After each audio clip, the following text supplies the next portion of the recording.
Hi class, this is Jamalier, This is Beatrice. Hi, this is Tom. and we will be summarizing Chapter 6 about X-bar theory in the next 3 videos. Throughout this tutorial, we will cover 6 different learning objectives. I'll talk about the difference between a flat tree and X-bar theory, the reasons why X-bar is needed. Then we'll explore how variables can be used for multiple phrase types and why order of adjuncts and complements matter.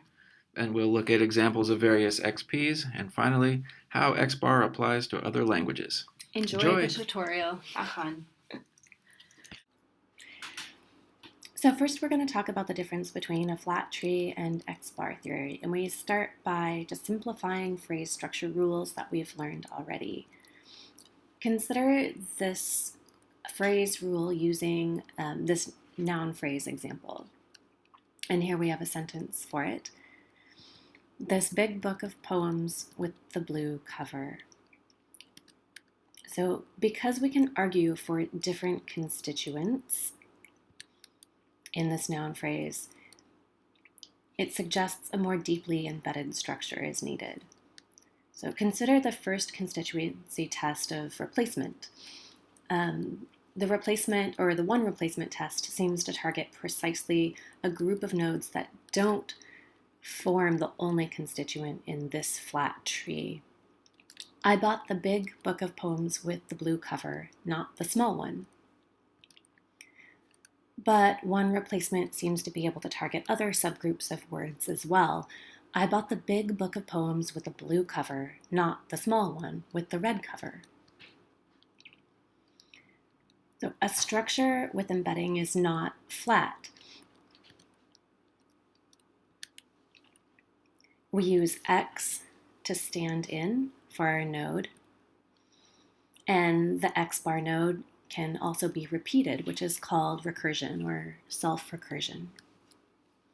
Here in this noun phrase, the rules have to be revised to account for this intermediate level. And here we have 2 n-bar nodes that we can add. So the rules change. The first one is for the noun phrase, and it targets the determiner and the first n-bar. The second one is for that n-bar, and it targets the next noun bar for either an adjective phrase or a prepositional phrase. And that helps determine the third rule, which targets just the n node and its prepositional phrase, which is optional. So the first rule generates the NP node of this tree with its daughters D and N bar, and that's N1. That rule generates the next rule, which results in N1, and the second rule generates the N2 rule. Finally, the last rule spells out N3 as the N node and its prepositional phrase sister. So without the intermediate N bar node, we would have no way of counting for one replacement or conjunction.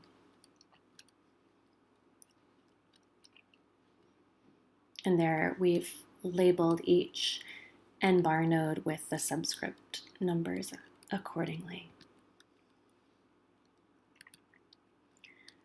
So the X-bar theory is it's just a theory of variables where the X is a variable that stands for any category: noun, adjective, verb, preposition, etc.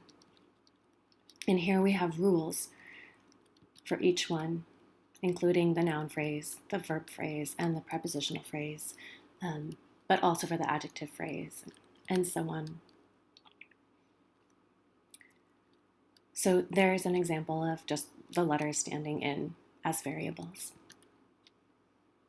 So in this tree, there is no constituent that groups together the V and the noun phrase and excludes the prepositional phrase. It is a flat tree. But here we can see that we have embedding. I eat beans with a fork. For each of the major phrase types, we've come up with 3 rules where the first and second rule serves to introduce intermediate structure. So you can see that example here in this verb phrase and earlier in the video with the noun phrase.